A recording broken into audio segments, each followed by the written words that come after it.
ಬೇಸಿಗೆ ಕಾಲ ಬಂತು ಅಂದ್ರೆ ಸಾಕು, ಬಾಡಿ ಹೀಟ್ ಆಗುತ್ತೆ, ಬಾಡಿ ಡಿಹೈಡ್ರೇಟ್ ಆಗುತ್ತೆ, ವಾತ ಪಿತ್ತ ಎಲ್ಲವೂ ಹೆಚ್ಚಾಗುತ್ತೆ. ಇದಕ್ಕೆಲ್ಲದಕ್ಕೂ ಬೆಸ್ಟ್ ಸೊಲ್ಯೂಷನ್ ಅಂದ್ರೆ ಜೀರಿಗೆ, ಗಸಗಸೆ ಹಾಗೆ ಸೋಂಫನ್ನ ಯೂಸ್ ಮಾಡಿರುವಂತ ಜ್ಯೂಸ್. ಇದರ ಪ್ರಿಮಿಕ್ಸ್ನ ನಾವು ಹೇಗೆ ರೆಡಿ ಮಾಡಿ ಇಟ್ಕೊಳ್ಳೋದು ಅಂತ ಹೇಳ್ತೀನಿ. ನಾನಿಲ್ಲಿ ಒಂದು ಚಿಕ್ಕ ಬೌಲ್ ಗಸಗಸೆನ ಹುರ್ಕೊಳ್ತಾ ಇದ್ದೀನಿ. ಒಂದ್ 2 ನಿಮಿಷ ಹುರ್ಕೊಂಡ್ರೆ ಸಾಕು.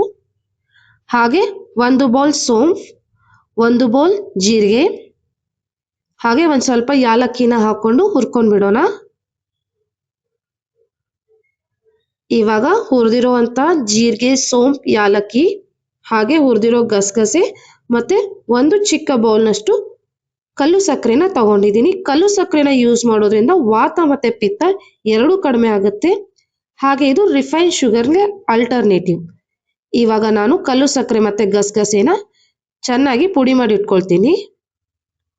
ಇವಾಗ ಇದನ್ನ ಒಂದು ಬೌಲ್ಗೆ ಟ್ರಾನ್ಸ್ಫರ್ ಮಾಡ್ಕೊಂಡ್ಬಿಡ್ತೀನಿ.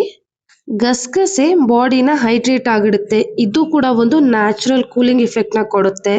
ಹಾಗೆ ಗಸಗಸೆಯಲ್ಲಿ ಫೈಬರ್ ಕೂಡ ತುಂಬಾ ಜಾಸ್ತಿ ಇರೋದ್ರಿಂದ ಡೈಜೆಷನ್ಗೆ ಹೆಲ್ಪ್ ಆಗುತ್ತೆ. ಇವಾಗ ಸೋಂಫ್, ಜೀರಾ ಮತ್ತೆ ಯಾಲಕ್ಕಿನ ನಾನು ಮಿಕ್ಸಿ ಜಾರ್ಗೆ ಹಾಕೊಂಡು ಪುಡಿ ಮಾಡಿ ಇಟ್ಕೊಳ್ತೀನಿ. ಇದನ್ನ ಸಾನ್ಗೆಗೆ ಹಾಕೊಂಡು ನಾನು ಇದರ ಪೌಡರ್ ಫಾರ್ಮ್ನ ಸೆಪರೇಟ್ ಮಾಡ್ಕೊಂಡ್ಬಿಡ್ತೀನಿ.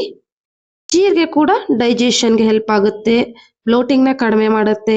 ಹಾಗೆ ಸೋಂಫ್ ಕೂಡ ಬಾಡಿನ ಹೈಡ್ರೇಟ್ ಆಗಿಡುತ್ತೆ, ಬಾಡಿ ಹೀಟ್ನ ಕಡಿಮೆ ಮಾಡುತ್ತೆ, ಮೆಟಬಾಲಿಸಮ್ ಕೂಡ ಇಂಪ್ರೂವ್ ಆಗುತ್ತೆ. ಇದರಲ್ಲಿ ವಿಟಮಿನ್ ಕೆ ತುಂಬಾ ಇದೆ.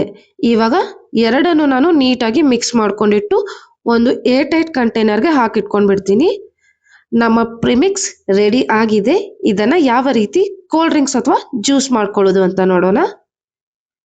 ಒಂದು ಗ್ಲಾಸ್ಗೆ 1 ಸ್ಪೂನ್ ಪ್ರಿಮಿಕ್ಸ್ನ ಹಾಕೊಳ್ತೀನಿ. ಇದಕ್ಕೆ ಒಂದು 5 ರಿಂದ 6 ಎಸಳು ಪುದೀನಾನ ಈ ರೀತಿ ಕೈಯಿಂದಾನೆ ಕ್ರಷ್ ಮಾಡಿ ಹಾಕೊಂಡ್ಬಿಡ್ತೀನಿ. 2 ಸ್ಪೂನ್ ನೆನೆಸಿಟ್ಟಿರುವಂತ ಚಿಯಾ ಸೀಡ್ಸ್ನ ಹಾಕೊಂಡ್ಬಿಡ್ತೀನಿ. ನಿಮಗೆ 1 ಸ್ಪೂನ್ ಬೇಕಂದ್ರೆ ಅಷ್ಟು ಕೂಡ ಹಾಕೋಬಹುದು.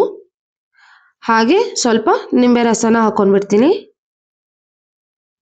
ಸ್ವಲ್ಪ ಪಿಂಕ್ ಸಾಲ್ಟ್ನ ಹಾಕೊಳ್ತೀನಿ. ನೀರನ್ನ ಸೇರಿಸ್ಕೊಂಡ್ಬಿಟ್ರೆ ನಮ್ಮ ಹೆಲ್ದಿ ಜ್ಯೂಸ್ ರೆಡಿ ಆಗ್ಬಿಡುತ್ತೆ. ನೋಡಿ, ಹೊರಗಡೆಯಿಂದ ಬಂದ ತಕ್ಷಣ ಈ ರೀತಿ ಪ್ರಿಮಿಕ್ಸ್ನ ರೆಡಿ ಮಾಡಿ ಇಟ್ಕೊಂಡಿರೋದನ್ನ ಗ್ಲಾಸಿಗೆ 1 ಸ್ಪೂನ್ ಹಾಕೊಂಡು ನಿಂಬೆಹಣ್ಣು ಹಾಕೊಂಡು ಕುಡಿದ್ರೆ ಯಾವುದೇ ಅನ್ಹೆಲ್ದಿ ಕೋಲ್ಡ್ ಡ್ರಿಂಕ್ ಬೇಕಾಗಿಲ್ಲ. ಮರಿದೆ ಲೈಕ್, ಶೇರ್ ಆ್ಯಂಡ್ ಸಬ್ಸ್ಕ್ರೈಬ್.